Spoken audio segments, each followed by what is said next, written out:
हाय, मैं हूं CA Gaurav Sabharwal, a Team Commerce Academy Indore से, और ये है कॉमर्स हसल।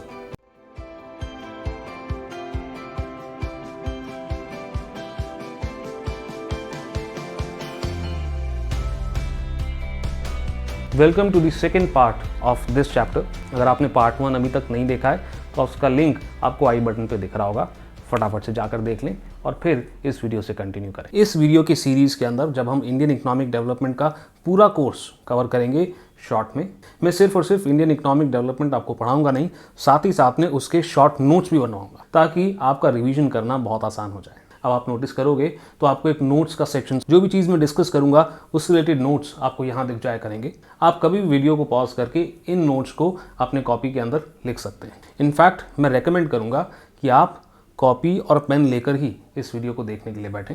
और अगर इस सीरीज़ की आने वाली वीडियोज़ को आप मिस नहीं करना चाहते तो सब्सक्राइब बटन क्लिक कर दें, बेल आइकन भी दबा दें और साथ ही साथ में ऑल नोटिफिकेशंस भी ऑन कर लें। फिलहाल आगे बढ़ते हैं हमारे पहले चैप्टर के साथ, Indian economy on the eve of independence. आगे बढ़ते हैं, हमारा एग्रीकल्चर का क्या सीन था। अभी थोड़ी देर पहले हमने बात किया था कि एग्रीकल्चर को हम डिफाइन करते हैं लो प्रोडक्शन और लो प्रोडक्टिविटी से।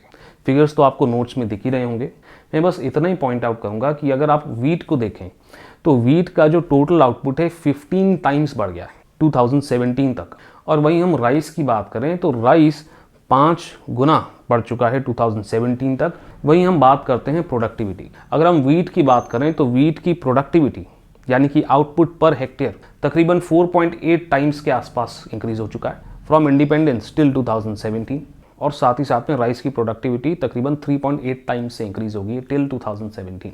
एक और बड़ी दुख की बात ये थी कि हमारा एग्रीकल्चर बारिशों पे डिपेंड था। बारिश अगर आ गई, अच्छी आ गई और समय पे आ गई तो फूड ग्रेन्स का प्रोडक्शन अच्छा होता था, और अगर बारिश नहीं आई या लेट आई या ज़्यादा आ गई तो सूखा पड़ जाता है।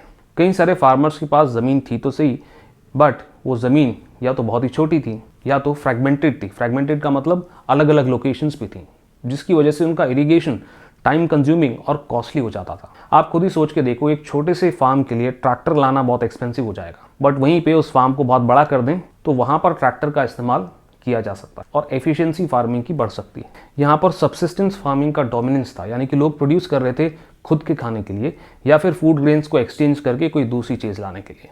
फार्मर्स का एंटरप्रेन्योरल माइंडसेट था ही नहीं कि हम प्रॉफिट कमाएं प्रोडक्शन करके, ये उनका माइंडसेट नहीं था। उन्हें सिर्फ और सिर्फ अपने गुजारे से मतलब था, और इसलिए उन्होंने ना ही प्रोडक्शन और ना ही प्रोडक्टिविटी इंक्रीज करने की तरफ ध्यान दिया था। और चैप्टर के शुरू में ही ज़मींदारी सिस्टम का तो हमने बात किया ही था।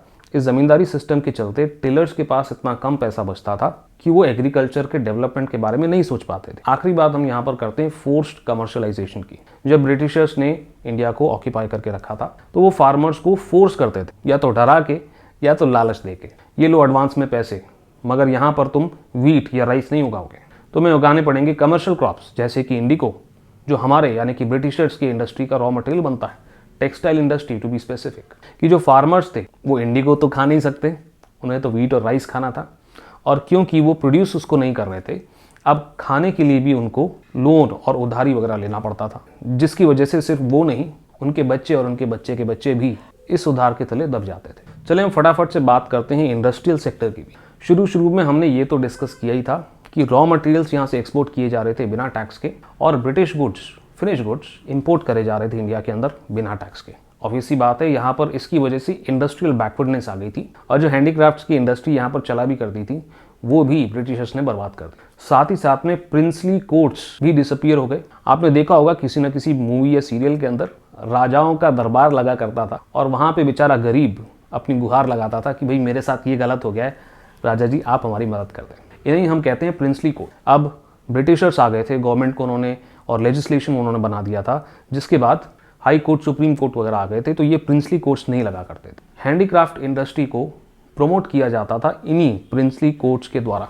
साथ ही साथ में एक नया पैटर्न ऑफ डिमांड देखने को मिला था। हमारे देश के भी कई लोग जिनके पास पैसे थे, जैसे कि जमींदार, उन्हें अब शर्म आने लगी थी अपने देसी कपड़ों में, और वो चाहते थे कि भाई हम भी सूट बूट के अंदर घूमें इन गोरों की तरह, और उन्होंने भी वेस्टर्न लाइफस्टाइल को अपनाना शुरू कर दिया था। जब मैं ये क्लास ले रहा था तो मेरी एक स्टूडेंट ने इसके ऊपर एक कोट कहा था जो मुझे लगता है यहाँ बिल्कुल फिट बैठता है।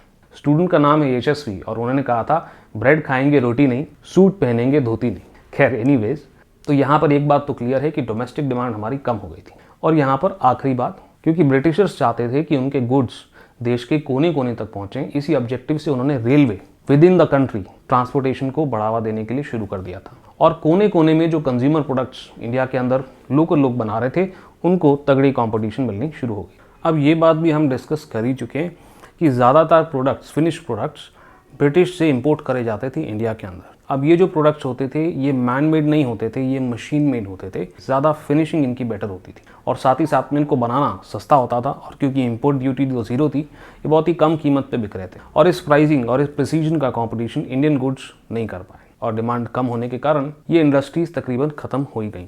फटाफट से फॉरेन ट्रेड की भी बात करते हैं। ऑलरेडी हम इतना तो बात कर ही चुके हैं कि एक्सपोर्ट सरप्लस था। हम ये भी बात कर चुके हैं कि ये एक्सपोर्ट सरप्लस जो था ये इस्तेमाल किया जा रहा था ब्रिटिशर्स के द्वारा अपने एडमिनिस्ट्रेटिव पर्पसेस के लिए। यहाँ पर ये कहावत बिल्कुल फिट बैठती है, हाथ को आया मगर मुंह ना लगा। साथ ही साथ में इंडिया के साथ कोई भी ट्रेडिंग होती थी उसमें 50% से ज़्यादा ट्रेडिंग इंडिया की ब्रिटिश के साथ ही होती थी। रिजल्ट बिल्कुल ऑब्वियस था, सोने की चिड़िया कहे जाने वाला इंडिया का वेल्थ तेज़ी से डिप्लीट होता चला गया और हमारी इकनॉमी कंप्लीटली बैकवर्ड हो गई। अब अगली बात करते हैं इंडिया की डेमोग्राफिक प्रोफाइल के बारे में। इंडिया के अंदर हाई बर्थ रेट था और हाई डेथ रेट भी था, जिसके चलते अडल्ट पॉपुलेशन यानी कि वो लोग जो कमाई करने में सक्षम हैं उनकी पॉपुलेशन बहुत कम थी और बच्चों की पॉपुलेशन काफ़ी थी, जिसकी वजह से डिपेंडेंसी रेशियो हाई था। एक और बड़ी दुख की बात, हाई इन्फेंट मॉर्टेलिटी रेट था, यानी कि बच्चे 1 साल की एज क्रॉस कर लें उससे पहले ही उनकी डेथ हो जाना। तो हर 1000 बच्चों में से 218 बच्चों की मौत 1 साल से पहले ही हो जाया करती थी। और अभी भी ये रेट कम होकर 34 के आसपास है। बट बीइंग अ पेरेंट मुझे पता है कि ये 34 भी बहुत ही हाई रेट है। लाइफ एक्सपेक्टेंसी की बात करते हैं, यानी कि लोग ऑन एन एवरेज कितना जी रहे थे, कौन सी एज तक सर्वाइव कर रहे थे। यहाँ पर 32 ईयर्स की लाइफ एक्सपेक्टेंसी थी इंडिया के अंदर। और ऑब्वियसली इसका कारण ये था कि हेल्थ केयर फैसिलिटीज़ इंडिया के अंदर नहीं थे, यानी कि हॉस्पिटल्स वगैरह थे तो सही, मगर या तो बहुत कम थे या तो एक्सेसिबल नहीं थे। कोई बीमार पड़ता था तो डॉक्टर के पास ले जाने के लिए बहुत लंबा किसी को ट्रैवल करना पड़ता था और तब तक कई लोग तो सर्वाइव ही नहीं कर पाते थे। वहीं हम बात करें लिटरेसी रेशो की, कि यानी कि लोगों को पढ़ना लिखना आता था कि नहीं, यहाँ पर टोटल लिटरेसी रेशो केवल 16% था, जिसके अंदर female literacy ratio was even lower 7%, जो कि एक जेंडर बायस्ड सोसाइटी को दिखाता है। चलिए बात करते हैं डेमोग्राफिक ट्रांजिशन की। तो शुरुआत में यानी कि जब ब्रिटिशर्स आए ही थे, हमारी देश की पॉपुलेशन फ्लक्चुएट होती थी, यानी कि कभी बढ़ती थी और कभी सूखा वगैरह पड़ने की वजह से कम हो जाया करती थी।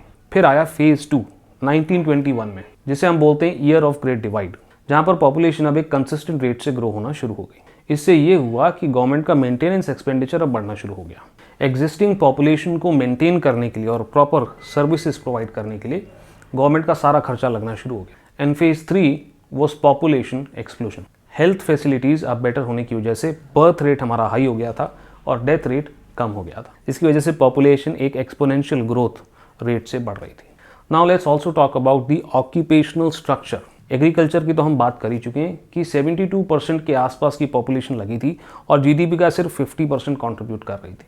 वहीं हमारी इंडस्ट्री की हालत तो ख़राब थी ही, केवल 9% पॉपुलेशन हमारी इंडस्ट्री में लगी थी और इसलिए इंडिया की बहुत ही अनबैलेंस ग्रोथ थी, क्योंकि सेकेंडरी और टर्शरी सेक्टर्स एक इन्फेंट स्टेज पे थे, यानी कि आप कह सकते हैं कि उनकी शुरुआत ही हुई थी। चले now let's talk about the infrastructure. Infrastructure के क्या हाल थे इंडिपेंडेंस के समय। सबसे पहले तो इंफ्रास्ट्रक्चर को हम 2 पार्ट में डिवाइड करते हैं, एक है सोशल इंफ्रास्ट्रक्चर और एक है इकोनॉमिक इंफ्रास्ट्रक्चर। इकोनॉमिक इंफ्रास्ट्रक्चर के अंदर हम बात करते हैं भी ऐसी सर्विसेज जैसे कि ट्रांसपोर्ट, कम्युनिकेशन, बैंकिंग, इंश्योरेंस वगैरह वगैरह। और दूसरा हम बात करते हैं सोशल इंफ्रास्ट्रक्चर की, जो सपोर्ट करता है इकोनॉमिक इंफ्रास्ट्रक्चर को। भाई आपने हॉस्पिटल बना दिए तो ये इकोनॉमिक इंफ्रास्ट्रक्चर हो गया, बट अगर पढ़ाई लिखाई कम है यानी कि एजुकेशन कमज़ोर है तो डॉक्टर्स ही नहीं बने तो हॉस्पिटल में बैठेगा कौन। सोशल इंफ्रास्ट्रक्चर के अंदर एजुकेशन सर्विसेज, हेल्थ सर्विसेज और हाउसिंग सर्विसेज की हम बात करते हैं, जो एक्चुअली में बैकबोन की तरह काम करता है हमारे इकोनॉमिक इंफ्रास्ट्रक्चर के लिए। कुछ इंफ्रास्ट्रक्चर बिल्ड तो हो गए थे जैसे कि रेलवेज, मगर वो इसलिए बिल्ड हुए थे ताकि ब्रिटिशर्स अपने गुड्स इंडिया में कोने कोने तक पहुंचा सकें। वैसे ही पोर्ट्स, ताकि ब्रिटिशर्स की शिप्स बड़ी आसानी से इंपोर्ट और एक्सपोर्ट कर सके इंडिया से। साथ ही साथ में पोस्ट एंड टेलीग्राफ, ताकि ब्रिटिशर्स बड़े आराम से अपना मैसेज इंडिया के एक कोने से दूसरे कोने तक पहुंचा सके अपनी मिलिट्री को और एडमिनिस्ट्रेशन को एफिशिएंट बनाने के लिए। और सड़कें भी ब्रिटिशर्स ने बना रखी थी, इंफ्रास्ट्रक्चर सड़कों का भी हमारा स्ट्रांग हो गया था, मगर उसका कारण यही था कि रॉ मटेरियल पोर्ट्स तक आसानी से पहुंचाया जा सके। चलिए, आई होप कि आपका इस वीडियो से आपकी इंडियन इकोनॉमिक डेवलपमेंट की रिवीजन में कुछ मदद मिल रही हो। अगर मिल रही है तो प्लीज़ इस वीडियो को लाइक कर दो और शेयर करो अपने दोस्तों के साथ जिन्हें आपको लगता है कि इस वीडियो की ज़रूरत हो। सब्सक्राइब करना ना भूलें ताकि आगे चल के कोई वीडियो आप मिस ना करें। अभी के लिए इतना ही। आपके सीए गौरव सर आपको नेक्स्ट वीडियो में मिलेंगे।